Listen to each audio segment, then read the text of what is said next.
It is Monday, April 25th, 2022. I'm Chris Remo, and welcome back to the New York Times Crossword Daily Solve. It is a Monday puzzle, of course, so should be a relatively straightforward and approachable themed puzzle. And this relatively approachable and themed edition of the Daily Solve has been brought to us by Josh Lucas, Trash Snack, and, as always, the inestimable Hood Monster and the invaluable Timothy Mark. Thank you so much to the four of them, benefactors of the Daily Solve Patreon campaign. And if you'd like to join their ranks and get access to the Let's Check the Crosses official Daily Solve mug, you can find that at patreon.com/dailysolve. And if you back at any tier at all in the Patreon campaign, of course, you get access to all of the bonus videos that have gone up on the channel to date, as well as the new ones that go up each week. And thank you to everybody who has done that at any level for any length of time. I do very much appreciate it. It's what keeps this series sustainable for me. And thanks also if you've subscribed to the channel. Please do if not. We're ticking up. We're getting closer to 7,000, which is great. Very exciting. And with that, let's move on to the Monday puzzle. This has been constructed by Lee Ding, a debut constructor, first crossword by him, and it was edited, as always, by Will Shorts. Well, first crossword in the New York Times, anyway. He may well have constructed elsewhere. But it's a debut here, and let's debut our answers in the grid. Well, that was terrible. Okay, unit of bread. A loaf of bread or a slice of bread, but loaf fits the crosses. So a straggling sort could be a laggard. If you're straggling, you're falling behind, you're lagging. South Pacific region, Oceania, I assume this is. And income source for some retirees. A pension or what? What is this? Not sure. Pimply skin condition could be acne, and I'm hungry could be feed me. Bar mitzvah for one is a rite, a religious rite. And clear as blank, plain to see. Clear as day is plain to see. Okay. Military leader who lends his name to a Chinese dish is General So. And based on the length of this answer and the position of it, I'm going to guess this is a themed clue. So it is a Monday puzzle, so there will be some kind of probably fairly simple theme. And my suspicion is that General So will be part of it, but we'll have to wait and see. Loud and flashy could be gaudy. Oh, an annuity is an income source for some retirees. So that's that financial instrument where you sort of buy it essentially and then it pays you a fixed income. Usually bad deals, I think, annuities. Cartoon films like Spirited Away and Ninja Scroll, animes, pieces of Japanese animation. And the deli bread variety would be rye bread. You have a pastrami on rye, for instance. Where wizards play with magic, in brief. It's a funny clue, funny sentence, well constructed. I think that's the NBA. Those are basketball teams, I'm pretty sure. And desensitizes, as with Novocaine, would be numbs. Novocaine is a local anesthetic, so you might be numbed with it. Web addresses for short are URLs, Uniform Resource Locators, I think. And abolitionist Lucretia. I think Lucretia Mott was an abolitionist, but let's check the crosses on there. High heat oven setting. Broil, or grill here in the UK, when you just have the top heating element on in the oven to char the top of your food. And then slenderous parts of champagne flutes are the stems of the champagne flutes or champagne glasses. To have something is to bisect it, and sports replay effect would be slow motion, of course. Here we go. With 49 across, the face of Kentucky Fried Chicken. So that would be Colonel Sanders. So is the theme ostensible military figures associated with chicken? Is it that specific? Because General Tso's chicken is a dish. I really hope that's the theme. I would be shocked if there are more than two of these, but I guess we'll find out. Maybe it'll be military figures associated with food more generally and not chicken specifically. Like winter roads during a thaw, they would be slippery or what? Slippy? Is that a word? Rally around a common cause. Cohere, or that's not really useful. You can bet on it. And pigment giving color to skin is melanin. Gullibility based on inexperience. Naivete? Sounds right. And prefix with potent would be omni for omnipotent, all-powerful. A spherical shape is an orb, and a dot on a radar screen is often called a blip. A sizable paper quantity would be a ream. You could have a ream of paper, a lot of paper. I think that is a specific measurement, but you could also use it generally. Runs through with a sword is impales. And what was this? Director Duvernay is Ava DuVernay. That's obviously correct. And to rally around a common cause is to unite, of course. Okay. Sludgy? Not sure. Trig ratio. No, not, slushy, because trigonometry ratios are sines. It's interesting that this says trig and not trigonometry, because sine isn't a contraction or abbreviation. And usually, if we had, is it? I don't think it is. Yeah, that's interesting.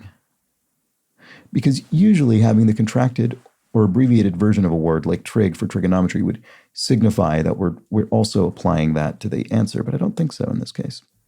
Anyway, oh wow. Type of battle that 17, 20/49, and 60 across might be engaged in. A food fight, surely.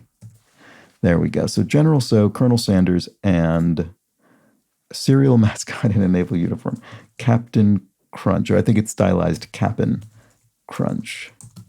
So they weren't all chicken related, but they are all ostensible military figures, or at least those with military rank who command food or are associated with food and are participating in a food fight. So there we go. We've solved our gentle Monday theme. Very good.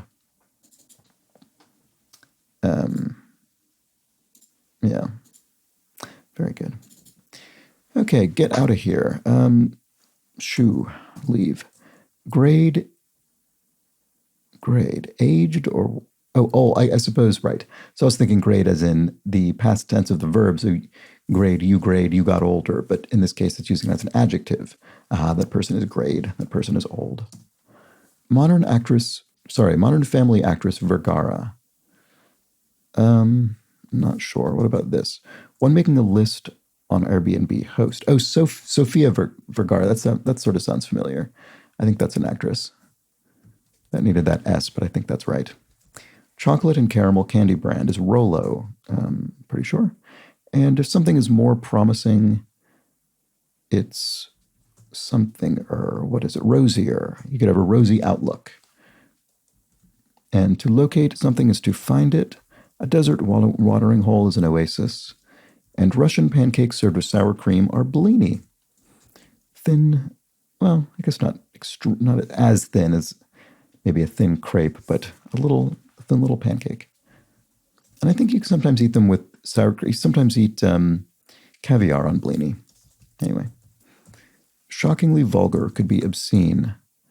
And 1992 Disney film with the ballad A Whole New World would be the animated film Aladdin. A nickname for Las Vegas is Sin City. And to touch up something before publication would be to edit it. And Pico or Darjeeling, each of those is a T, and of course, because this is an or clue, we're only referring to one or the other of them, so it's just T, not T's, even though two are listed.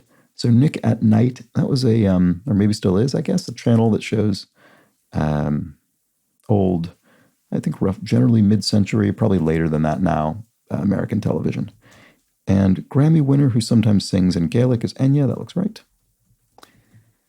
Puzzle type with pictures. Oh, a rebus. So this is a rebus in the non-crossword meaning of the word. So rebus meaning a picture serving as a word. So one of those, for instance, a picture of an eye as in an eyeball to indicate I, meaning the first person singular pronoun I. That's often what a rebus is like. But in the New York Times crossword, of course, it's used to put a number of letters in one cell like that. So just in case you didn't know that was possible, it is with the rebus button. Summary of last week's episode, perhaps, is a recap of a television program, and composer of the Brandenburg Concertos in brief is Johann Sebastian Bach. No more than would be up to, no more than 10, up to 10. Something shared on Instagram would be a photo. An annoying little squirt, you might call an irritating imp of a child a snot. And Bacon or Ham, e.g., actor. So Kevin Bacon or John Hamm, presumably in this case, being referred to. And another or clue, so it's singular, not plural. Mom to Jaden and Willow Smith. Jada Pinkett Smith, married to Will Smith. And blank be an honor. It'd be an honor. Humble reply to nice job. I try, you might say. Mardi Gras is the holiday, and work in clay or marble. So this looks like it could be a noun, a work created in clay or marble, but in this case, I think it means to work in clay or marble as a verb, so to sculpt in clay or marble. An electric or hybrid product, maybe you could have an electric car or a hybrid car. Something really bothered you, it ate at you. If something is held in common, it's mutual. This is another case where it looks like it could be a verb, but in fact, in this case, it's an adjective. Walk a blank in someone's shoes. Walk a mile in someone's shoes. Seems a good idea. Berry in a smoothie bowl. The official. It's been a while actually since we've encountered the official berry of the New York Times crossword, the acai berry. But it's always welcome. And something that may be golden or broken. You could have a golden, silence is golden, some say, and you could also break silence. If you noticed I think, incredibly irritating and just desperately abused convention in journalism to refer to people, usually celebrities, as breaking their silence on some kind of issue or controversy that's going around. It's as though these people had undertaken some vow of silence and then broken it. Not usually the case. I think they usually just, now is when they happened to say something. It's not as though silence was broken. They just commented on something when asked, usually.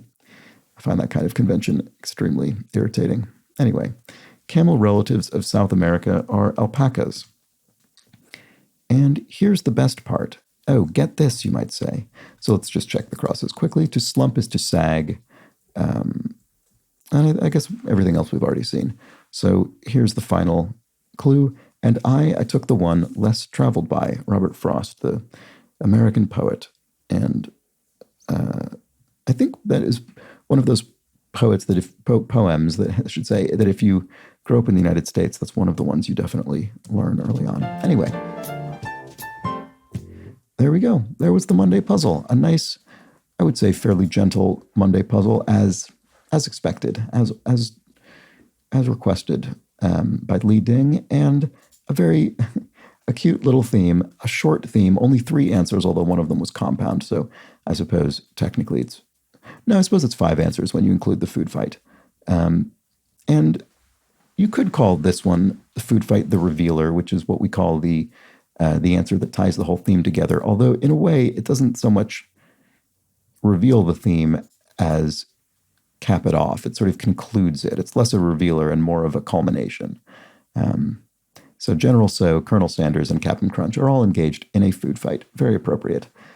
And a fun, approachable way to start our solving week, I think. So I enjoyed that.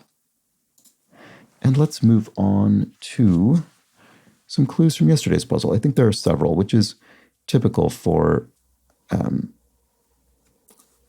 discussions of a Sunday puzzle because the grid is just so huge.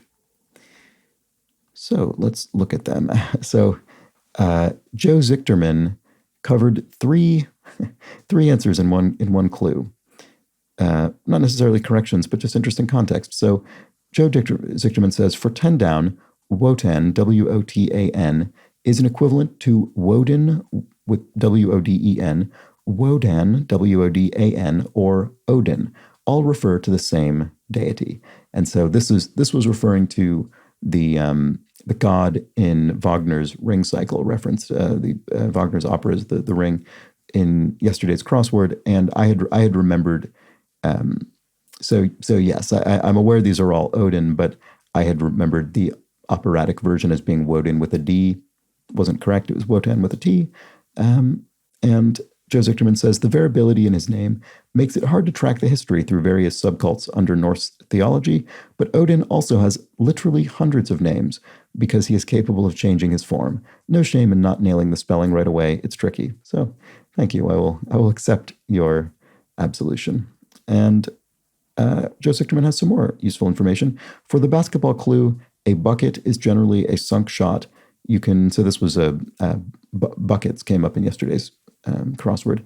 You can yell buckets as an encouragement to a teammate as they shoot, indicating you want the shot to go in. And then finally, from the same commenter, related to ant cow, the aphid clued in yesterday's puzzle.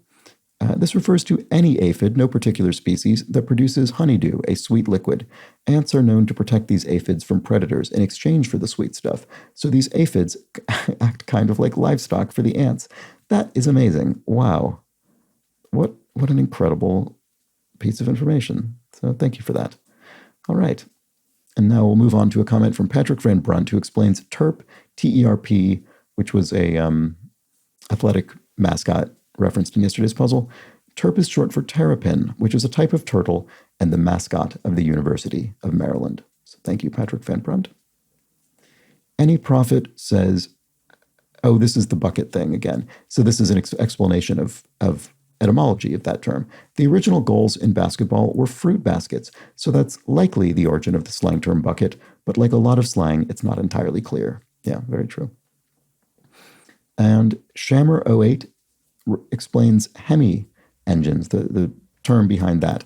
Hemi for the engine type refers to the hemispherical dome on top of the piston head that are installed in those engines.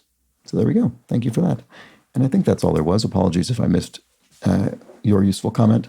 Those are the ones I grabbed beforehand.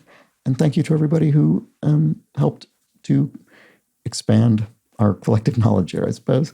And thanks for joining me on today's Monday Crossword and on this video. I hope you enjoyed it. If you did, please do subscribe to the channel. I'd very much appreciate that. And with that, I think I'm done for the day. So I will see you tomorrow for the Tuesday puzzle, I hope. But until then, please do have an excellent remainder of your Monday. Take care.